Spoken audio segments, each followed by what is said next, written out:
പുതിയ വസ്ത്രങ്ങൾ വാങ്ങിയാൽ അലക്കാതെ ഉപയോഗിക്കുന്ന ശീലം നമ്മളിൽ പലർക്കും ഉണ്ടാകാം. അതിലെന്താണ് ഇത്ര പ്രശ്നമെന്നാണോ ചോദ്യം? എങ്കിൽ അറിഞ്ഞിരിക്കുക, ഈ ശീലം നിങ്ങൾക്ക് ഗുരുതരമായ പ്രത്യാഘാതങ്ങൾ ഉണ്ടാക്കുമെന്നാണ് ആരോഗ്യ വിദഗ്ധർ പറയുന്നത്. വസ്ത്രങ്ങൾ നിർമ്മാണശാലകളിൽ നിന്ന് ഷോപ്പുകളിലേക്ക് എത്തുന്നതിനിടയിൽ നിരവധി രാസപ്രക്രിയകളിലൂടെ കടന്നു പോകുന്നുണ്ട്. വസ്ത്രങ്ങൾ ചുളിയാതിരിക്കാനും ഷിപ്പിംഗ് സമയത്ത് പൂപ്പൽ വരാതിരിക്കാനും ഫോമാൽഡിഹൈഡ് പോലുള്ള രാസവസ്തുക്കളും റെസിനുകളും നിർമ്മാണ വേളയിൽ ഉപയോഗിക്കാറുണ്ട്.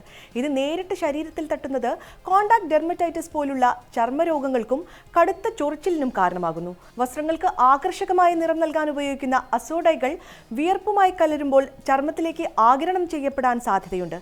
ഇത് പലരിലും അലർജിക്ക് പുറമെ ദീർഘകാലാടിസ്ഥാനത്തിൽ മറ്റ് ആരോഗ്യ പ്രശ്നങ്ങളും ഉണ്ടാകാം. കൂടാതെ വസ്ത്രങ്ങൾ ഫാക്ടറികളിലും ഗോഡൌണുകളിലും സൂക്ഷിക്കുമ്പോൾ അവയിൽ പൊടിപടലങ്ങളും അഴുക്കും അടിഞ്ഞുകൂടുന്നു. വസ്ത്രനിർമ്മാണത്തിന്റെ വിവിധ ഘട്ടങ്ങളിൽ പല കൈകളിലൂടെ ഇത് കടന്നുപോകുന്നതിനാൽ രോഗാണുക്കളുടെ സാന്നിധ്യം ഉണ്ടാകാനുള്ള സാധ്യതയേറെയാണ്. മറ്റൊരു പ്രധാന വെല്ലുവിളി ഷോപ്പുകളിലെ ട്രയൽ റൂമുകളാണ്. നമ്മൾ വാങ്ങുന്നതിന് മുൻപ് പലരും ആ വസ്ത്രം ധരിച്ചു നോക്കിയിട്ടുണ്ടാകാം. വസ്ത്രം ധരിച്ചു നോക്കുന്ന വ്യക്തിക്ക് ചർമ്മരോഗങ്ങളോ മറ്റണുബാധകളോ ഉണ്ടെങ്കിൽ അത് വസ്ത്രങ്ങളിലൂടെ അടുത്ത ആളിലേക്ക് പകരാൻ സാധ്യതയുണ്ട്. പ്രത്യേകിച്ച് ചിരങ്ങ്, ഫംഗൽ ഇൻഫെക്ഷൻ എന്നിവ ഇത്തരത്തിൽ പകരാൻ സാധ്യത കൂടുതലാണ്. അപൂർവ സന്ദർഭങ്ങളിൽ ചർമ്മത്തിലെ മുറിവുകളിലൂടെ ബാക്ടീരിയകൾ രക്തത്തിൽ പ്രവേശിച്ച് സെപ്സിസ് പോലുള്ള മാരകാവസ്ഥകൾക്കും ഇത് കാരണമായേക്കാം. കുട്ടികളുടെയും നവജാത ശിശുക്കളുടെയും കാര്യത്തിൽ ഈ ജാഗ്രത ഇരട്ടിയാകണം. മുതിർന്നവരെക്കാൾ വളരെ നേർത്തതും ലോലവുമായ ചർമ്മമാണ് കുഞ്ഞുങ്ങളുടേത്.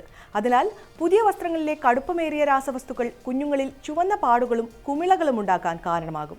ഇത്തരം അലർജികൾ ശ്രദ്ധിക്കാതെ പോയാൽ അവ പഴുക്കുകയും വ്രണങ്ങളായി മാറുകയും ചെയ്യും. അതിനാൽ കുഞ്ഞുങ്ങളുടെ വസ്ത്രങ്ങൾ മൃദുവായ സോപ്പുകളോ ലിക്വിഡുകളോ ഉപയോഗിച്ച് കഴുകി വെയിലത്തിട്ട് ഉണക്കിയ ശേഷം മാത്രം ഉപയോഗിക്കാൻ മാതാപിതാക്കൾ ശ്രദ്ധിക്കണം. പുതിയ വസ്ത്രങ്ങൾ കഴുകുന്നത് വഴി അവയിലെ രാസവസ്തുക്കളുടെ അംശം നീക്കം ചെയ്യാനും തുണി കൂടുതൽ മൃദുവാക്കാനും സാധിക്കുന്നു.